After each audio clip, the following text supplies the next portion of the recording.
1,140 beg makanan mula diagihkan kepada penduduk terjejas banjir di 21 kawasan terputus hubungan di daerah Marudi Miri semalam. Penghantaran makanan melibatkan kerjasama pelbagai agensi termasuk Angkatan Pertahanan Awam, Jabatan Kebajikan Masyarakat JKM, Rela dan Polis Diraja Malaysia. Sekretariat Jawatan Kuasa Pengurusan Bencana Daerah JPBD Marudi, Pegawai Pertahanan Awam Daerah Marudi Mirwan Shah Masri berkata penghantaran menggunakan kapal bandung itu berlepas kira-kira 11.30 minit pagi semalam. Bantuan dijangka selesai diagihkan sepenuhnya hari ini. Beliau menyatakan perkara itu ketika dihubungi RTM. Jelasnya bantuan makanan dibekalkan JKM Marudi bagi memastikan penduduk terjejas banjir tidak terputus bekalan asas sepanjang bencana. Setakat ini, banjir di Marudi melibatkan 28 kawasan, 31 kawasan di Beluru dan 10 kawasan di Telangusan. Populasi buaya terlampau banyak hingga mengancam nyawa nelayan. Itu luahan Muhammad Tinggal Ali yang menyaksikan anaknya berusia 12 tahun menjadi korban pertama di baham buaya tahun ini di Kampung Empila, Samarahan pagi semalam. Beliau berharap pihak berwajib memandang serius isu ancaman buaya di negeri ini. Tidak nelayan nak turun, nak takut. Sedangkan punca rezeki dah nyari air ya. Kita bekerja di atas, kerja tetap jadi masalah. Kira-kira 7 pagi semalam, anaknya Arif Fahmi Aiman maut selepas disambar buaya ketika sedang menjala ikan di sungai kampung tersebut. Muhammad tinggal berada di kebun sebelum menerima berita menyayat hati itu daripada anak sulungnya. Namun beliau bersyukur jasad anaknya mudah dijumpai dalam tempoh kurang 5 jam. Beliau ditemui RTM di Rumah Mayat Hospital Umum Sarawak, Kuching. Sementara itu, orang ramai dinasihat untuk berhati-hati semasa menjalankan aktiviti di sungai. Ia susulan 3 kes serangan buaya ke atas manusia sejak awal bulan ini. Menurut Pegawai Hidupan Liar Bahagian Penguatkuasaan SWAT Sarawak Forestry Corporations, Dr. Muhammad Izwan Abdul Ghani, aktiviti manusia telah menarik perhatian reptilia itu yang mungkin dalam keadaan lapar. Ibu bapa juga perlu pantau aktiviti anak-anak di sungai semasa musim cuti sekolah ketika ini. Kes pertama melibatkan seorang warga emas tuah lamat 80 tahun yang dibaham buaya ketika sedang mandi di Kampung Siang-Siang Laut Lawas. 5 hari lepas pula, seorang nelayan sungai Ahmad Al-Zakri Sudin, 32 tahun, dikuatiri dibaham buaya di Sungai Lubuk Punggor, Simunjan ketika sedang menjala udang. Manakala semalam, seorang kanak-kanak Arif Fahmi Aiman Muhammad Tinggal, 12 tahun, maut selepas dibaham buaya ketika sedang menjala ikan di Kampung Empila, Samarahan. Mangsa ditemui 10 meter dari lokasinya dibaham. Beliau tidak menolak kemungkinan buaya melompat keluar dari air sebelum membaham mangsa. Beliau menyatakannya ketika dihubungi RTM di Kuching. Yang di-Pertua Negeri Sarawak Tun Pehin Sri Dr. Wan Junaidi Tuanku Jaafar menerima kunjungan hormat daripada Premier Dato' Patinggi Tan Sri Abang Johari Tun Openg di Astana Negeri Sarawak. Menurut hantaran Facebook rasmi Yang di-Pertua Negeri, sesi pra-kabinet ini dilaksanakan mengikut Perlembagaan Sarawak.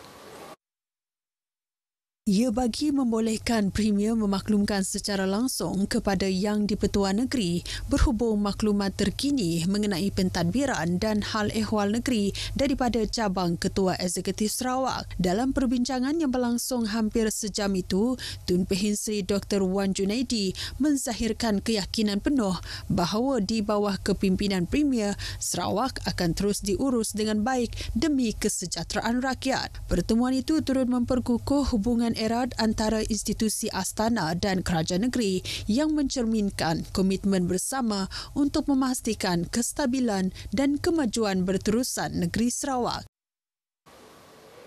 Ordiner Perkapalan Saudagar Sarawak 1960 kini sedang dalam proses semakan dan penelitian oleh sebuah jawatan kuasa khas. Menteri Pengangkutan Sarawak, Datuk Seri Lee Kim Shin berkata, ia bagi memastikan undang-undang tersebut kekal relevan serta mematuhi piawaian maritim antarabangsa.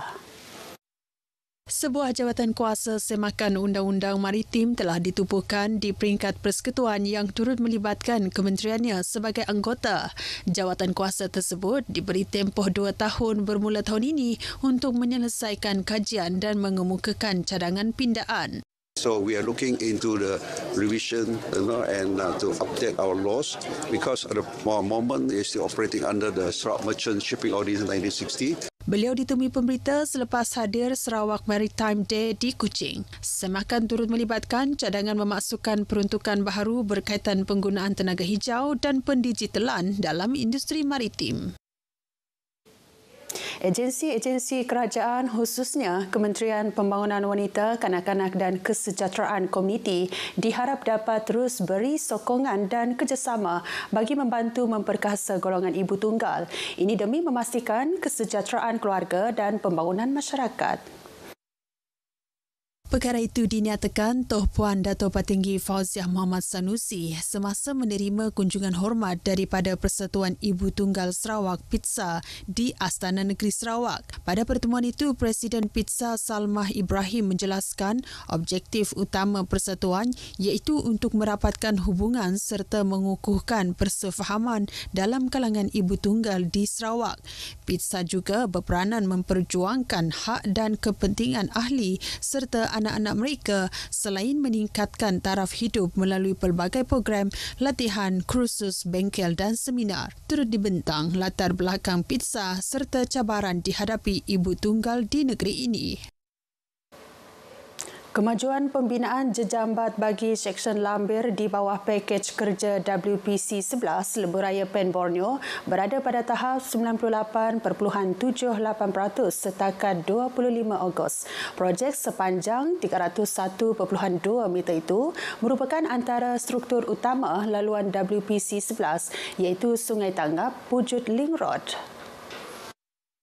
Jabatan Kerja Raya JKR Sarawak menerusi hantaran Facebook memaklumkan kemajuan fizikal keseluruhan Seksyen Lambir pula 99.94%.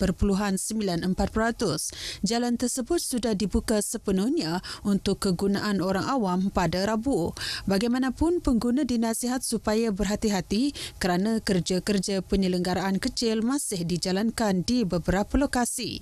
Projek dijangka siap sepenuhnya pada 31 Oktober depan sekaligus memberi impak besar bagi mengukuhkan jaringan jalan raya utama di utara Sarawak. Terdahulu, Pengarah Kerja Raya Sarawak Dr. Cassidy Morris mengadakan lawatan kerja rasmi ke tapak pembinaan terbabit. Dalam perkembangan lain, JKR Sarawak telah melantik wakil aduan di setiap bahagian.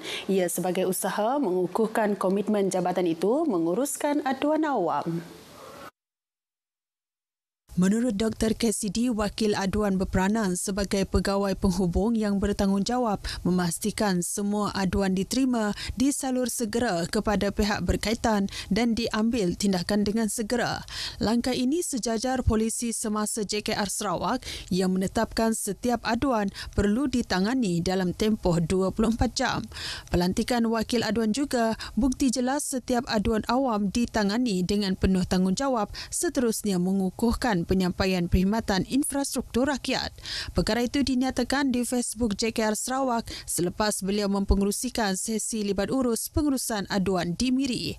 JKR Sarawak mempunyai 3 platform aduan utama iaitu Tali Hikmat, media sosial dan WhatsApp JKR Sarawak Care. Perkembangan itu tadi mengakhiri berita pagi Sarawak. Malaysia Madani rakyat disantuni. Ikuti Stadium RTM selepas ini untuk perkembangan sukan tanah air dan antarabangsa.